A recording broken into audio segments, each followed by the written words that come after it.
So after all, it didn't take long. It took much shorter time than I expected to finish the scan against Matilde by Burp Suite Scanner. So as you see, everything is finished, and now let's review what changed in the issues pane. So now there are a lot of them. We can review them one by one, and we can set different severity levels if they differ from what Burp Suite has guessed, right? So we can like mark everything as false positive if we like. And we can change the confidence level as well. So from here we see that there are multiple cross-site scripting vulnerabilities reported, 30 entry points. Okay, and that's pretty much expected, yeah, from a vulnerable piece of code, the code that is vulnerable by design.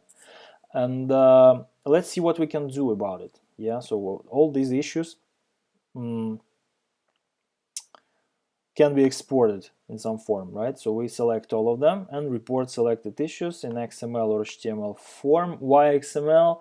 You can use that for your own report generation tools that many penetration testers design or adopt to speed up this, I would say, not the most interesting and inspiring part of our job.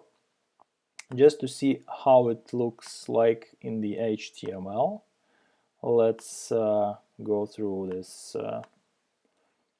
and save it as burp report 2 in the wizard, and let's see that, yeah, it didn't take much time to generate.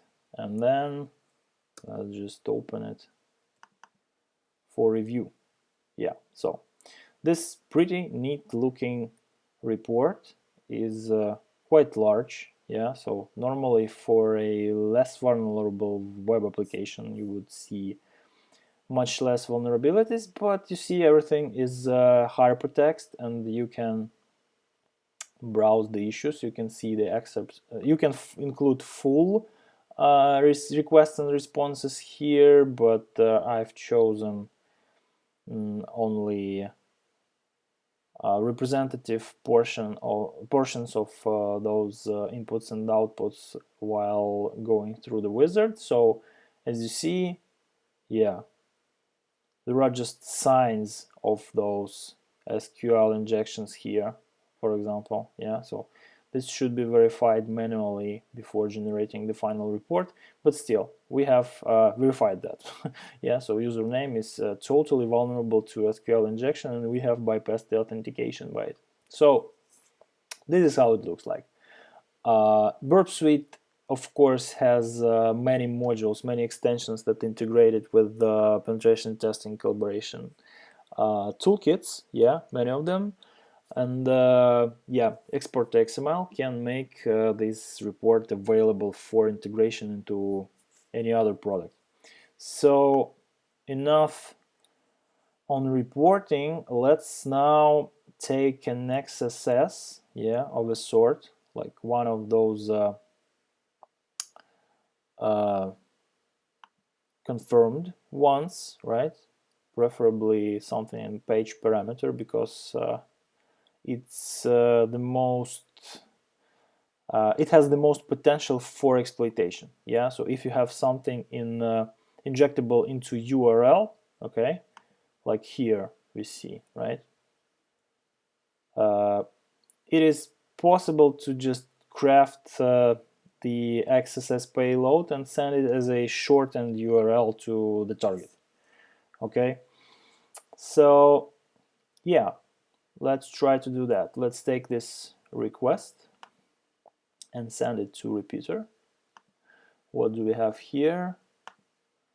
Pressing go, rendering will not, I think, execute JavaScript for us, but in the raw output we can search for alert and see that, yeah, it's present at 6 different places, and according to syntax highlight, we have at least 3 entries in the actual HTML output, right? So how can we verify that? First of all, let me introduce you to automatic proxy rewrites. Yeah, so we can match and replace something. The XSS in Google Chrome will not work unless we explicitly instruct it to disable XSS protection. So why we do that? Just to see that, yeah, it's reflected, and if we use a less secure browser, it will be compromised. Okay, so let's just uncheck this here and go back to repeater and go send it the request again and see the request in the browser, right?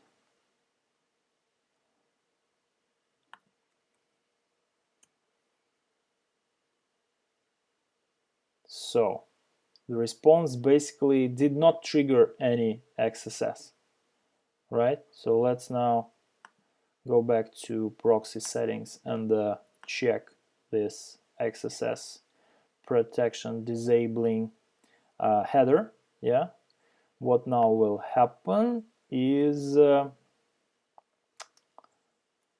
me just show you.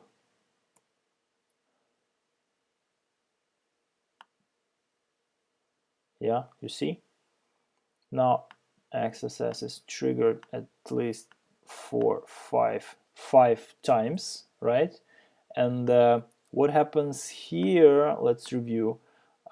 We see the request that contains XSS payload, a pretty simple one, and we see original response that came back to the proxy, and we see auto-modified response that is different by adding this particular HTTP header that disables XSS.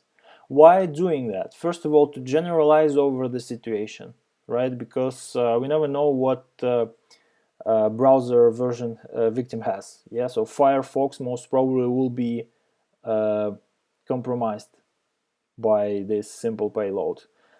Chrome and Safari and anything based on WebKit most probably will not be compromised.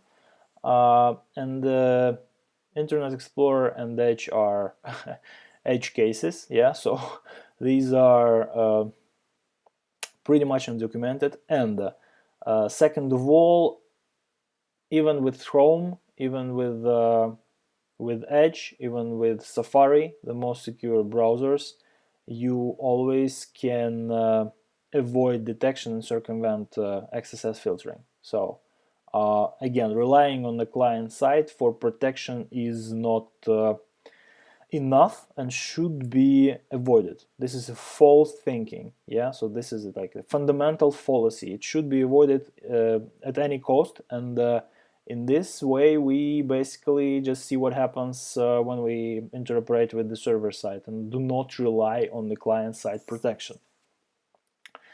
So yeah, you know, seeing this alert 1 message may indicate the presence of XSS, but what's not very cool here is that the business risk is not basically shown, yeah, to anyone.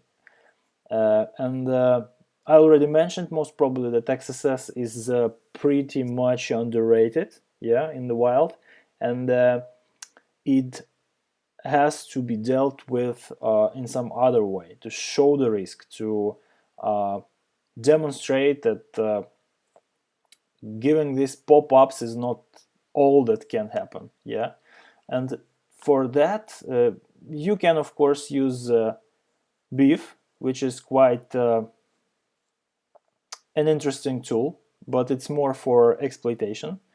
I prefer using XSS Hunter, which is basically a free service you can register for using, and it will provide you with everything required. Let's remove burp from proxy for now.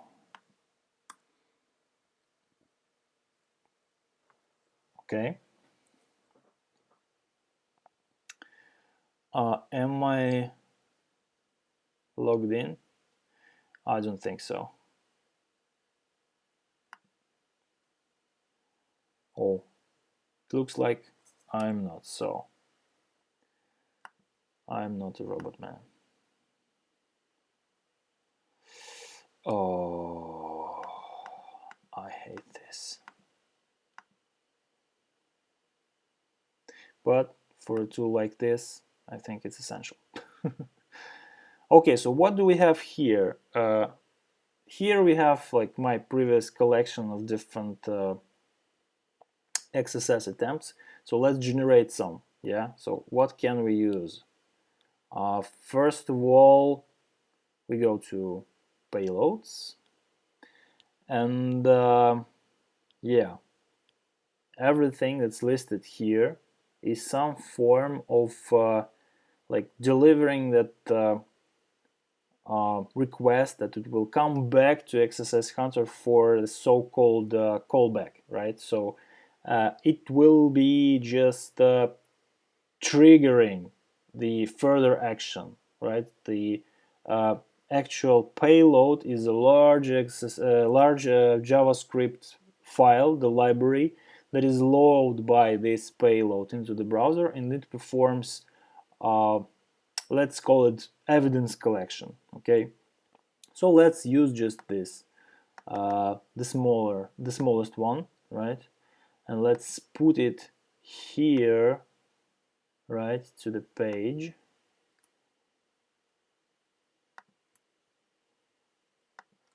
Parameter, right? And yeah, let's just see what happens. Of course, this connection is not private. Most probably nothing happened because we didn't use our XSS protection disabling rewrites. So let's do that again.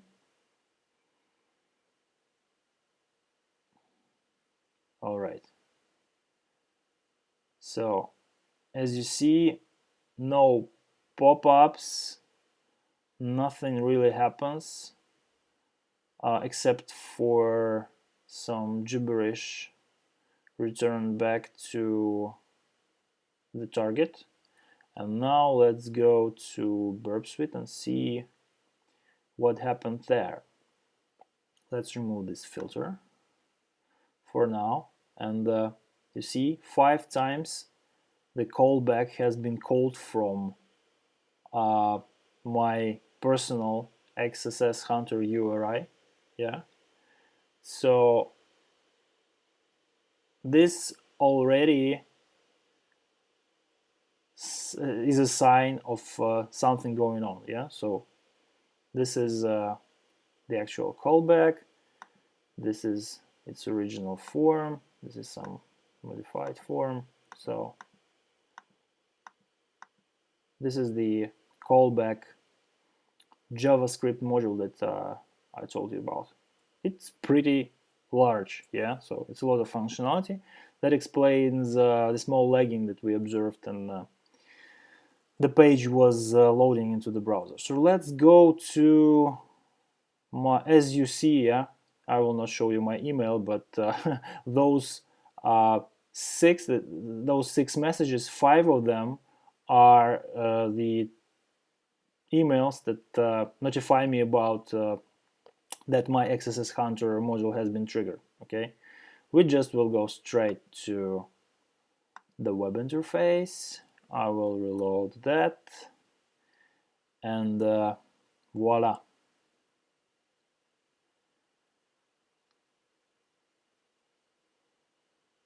It takes some time to load, but you can, yeah, see that, and I hope it gives you an idea about what can be done. Basically, in the full report for each XSS Hunter trigger, we see full HTML code, of course, we can the URL used, we can the origin of execution, we can see the client IP address. The referer is absent, we did that directly. The victim user agent is here. The cookies, including everything set for that specific domain, right, will be here. The whole DOM model is sent back, and yeah, if there is some correlation with other triggered events, we will see that too. So yeah, I hope that this demonstration gives you an idea of how much you can accomplish with the XSS, yeah, by using the tools that are out there in the public domain, and even the services that are available for you to register and use for free. Okay, so I think that's enough for XSS for now. Let's get to the next topic.